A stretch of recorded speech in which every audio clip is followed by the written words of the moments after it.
लगभग 6 से 8 महीने पहले हमने बात की थी, और एक नहीं कई वीडियो में बात की थी कि किस तरीके से महंगाई बढ़ेगी और आने वाले समय में रिसेशन आएगा, मंदी आएगी। आप उसको नहीं रोक सकते, दुनिया उसको नहीं रोक सकती।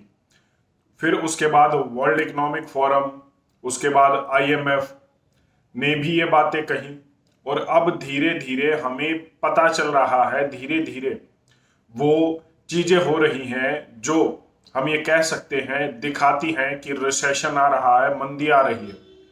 पहले ट्विटर ने अपने 50% एम्प्लॉयज को निकाला, उसके बाद फेसबुक ने अपने 13% एम्प्लॉयज को निकाला, उसके बाद अमेजोन ने 10,000 एम्प्लॉयज को निकाला। ये तो बाहर की बातें हैं, भारत देश से बाहर की बातें हैं। अगर हम भारत की भी बात करें तो जोमेटो ने भी हाल ही में अपने एम्प्लॉयज को फायर करना शुरू कर दिया है। यह अभी लेटेस्ट न्यूज है जो आपको अभी अगर आप सर्च करेंगे तो पता चल जाएगी।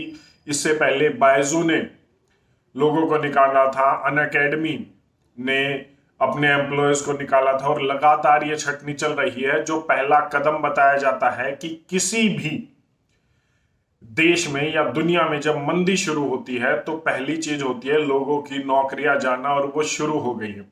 आप इंतजार कर सकते हैं कि आपकी कंपनी में वो छटनी कब होगी, और जब आप उसको मानेंगे कि वो रिसेशन की शुरुआत हो गई है, रिसेशन आ गया है।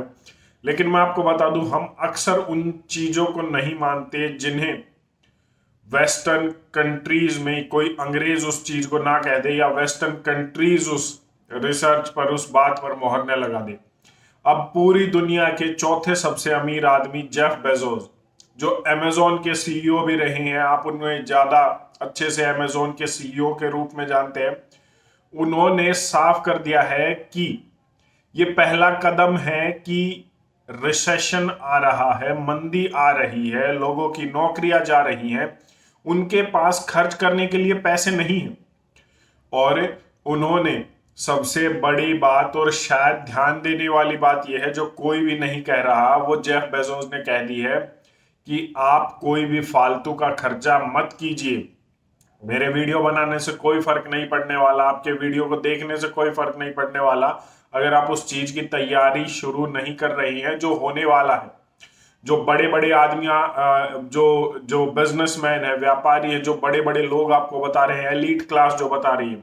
अब जैसे जेफ बेजोस ने कहा है कि आप शॉपिंग करना बंद कीजिए, आप फालतू के खर्चे बंद कीजिए, आप कोई भी गाड़ी, रेफ्रिजरेटर, टीवी मत खरीदिए। उन्होंने इन आइटम्स के नाम लिए हैं क्योंकि इन्हीं चीजों पर सबसे पहले सेल, डिस्काउंट और ऑफर्स दिखाए जाते हैं जब महंगाई बढ़ती है और रिसेशन आने वाला होता है। तो ये जरूरतें होती हैं किसी भी एक आम घर की, और व्यक्ति सोचता है मेरे पास एक अच्छा टीवी हो, घर का सामान हो, अच्छी गाड़ी हो, और उन्हीं पर ऑफर्स दिखाकर उसके बाद में आने वाला समय रिसेशन का होता है। तो उस जेफ बेजोस ने ये कह दिया है कि इन चीजों में पैसा बर्बाद न करें, अपने पास ड्राई पाउडर इन हैंड रखें अपनी इमरजेंसी के लिए। मतलब अपने पास कुछ रखें ताकि आप ये जो आने वाला टाइम है इसको कोई नहीं रोक सकता। ये पहली चीज ये है कि इसको कोई नहीं रोक सकता है। आप अभी विरोध कर लीजिए, किसी तरीके से कर लीजिए, लेकिन इस तरीके से सेटअप किया गया है चीजों को। इकोनॉमिक्स आज दुनिया की इस तरीके से चल रही है कि मंदी आना तय है, आप उसे नहीं रोक सकते हैं।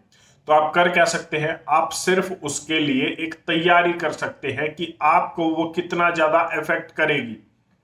वर्ल्ड इकोनॉमिक फोरम, आईएमएफ पहले ही ये कह चुका है कि 2026-27 आते आते जो रुपए की वैल्यू है वो 100 के $1 की वैल्यू है वो जो 100 रुपए के बराबर चली जाएगी।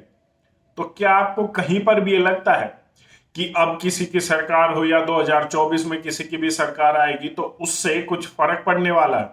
चाहे ये सरकार हो या बाद में सरकार कोई और आ जाए, बदल जाए, उनके गोल सेट है। वो बता चुके हैं कि आने वाले समय में इतनी महंगाई होने वाली है, $1 लगभग 100 रुपए के आसपास होने वाला है, उससे ज्यादा भी जाने वाला है। तो अगर कुछ ऐसा होगा तो महंगाई बढ़ेगी, वो घटने वाली नहीं है।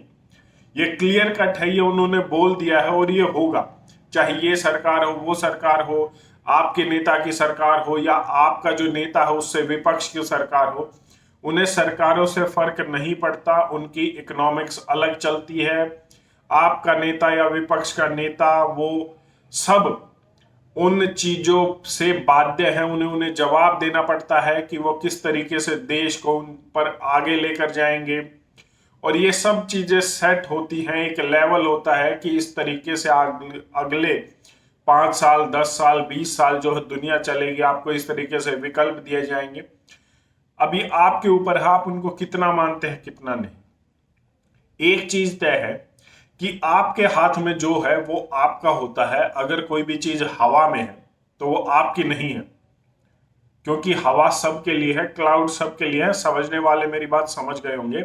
अगर आपका पैसा हवा में है तो वो सिर्फ आपका नहीं है, आपने जहां इन्वेस्ट किया है वो उनका भी है। अगर आप उसे ले लेते हैं, आपके हाथ में अगर वो आ जाता है तो वो आपका है, वरना तो आपने तो इन्वेस्ट किया ही हुआ है। अगर कल को कुछ दिवालिया हो गया, क्रिप्टो करेंसी की तरह ही, जो FTX का मालिक था, तो वो रातों रात, जो करोड़पति अरबपति व्यक्ति था, वो रातों रात दिवालिया हुआ है, एक रात में दिवालिया हुआ है। ये क्या हुआ था? ये यही तो था कि जो पैसा क्लाउड में था, जो डिजिटली था, जो कहीं पर हम ये कह सकते हैं फिजिकल अर्न मनी नहीं थी, वो रातों रात दिवालिया हो गया। और अगर वो हो सकता है तो आप क्यों नहीं हो सकते? ये सभी के लिए अप्लाइड है और सभी इसी तरीके से काम करते हैं। अगर कोई भी चीज आपके काम आने वाली है तो वो बस इतना ही कि जो भी फिजिकली जो चीजें आपके पास होंगी, आप उनसे ही कुछ कर सकते हैं, उनसे ही आप अपने नुकसान की भरपाई कर सकते हैं, उन्हीं से आप कुछ खरीद सकते हैं ऐसे मुश्किल समय में जो अभी आने वाला है। 2023 के लिए जेफ बेजोस ने क्लियर कट संदेश दे दिया है कि अगले साल में ऐसी फालतू की कोई भी गलती न करें जिससे आपको आने वाले समय में पछताना पड़े। क्योंकि कुछ रिपोर्ट्स ये भी कहती हैं कि जो मंदी आने वाली है, जो रिसेशन आने वाला है, वो इस तरीके का आएगा कि आपको जो पिछले 50-60 साल में नहीं हुआ है वो ऐसा होने वाला है। मैंने इकोनॉमिक्स की तरफ से भी दिखाया था कि किस तरीके से ब्लैक स्वॉन, जो हम शेयर मार्केट या जो ये इकोनॉमिक्स की लैंग्वेज में बोलते हैं उन्हें, वो एक पैटर्न दिखा है। तो ये कोई आम बात नहीं है। और अक्सर भारत के लोग ये सोचते हैं कि हमें तो 2008 के रिसेशन में, 1991 में जो मंदी आई थी दुनिया में, उससे फर्क नहीं पड़ा, तो अब क्या पड़ेगा? तो मैं आपको बता दूं, चीजें बहुत बदल गई हैं। आप खुद 2014-15 के बाद डिजिटलाइजेशन में गए हैं। आपकी जो पैसा है वो अब आपके पास नहीं रहा है। 2014-15 से आपकी सेविंग्स कम हुई है और दूसरी तरफ डिजिटलाइजेशन में आप गए हैं, तो आपके पास फिजिकली बहुत कुछ घटा है, जिससे आपके ऊपर जो मंदी का असर है वो इस बार होने वाला है और वो बढ़ेगा लगातार।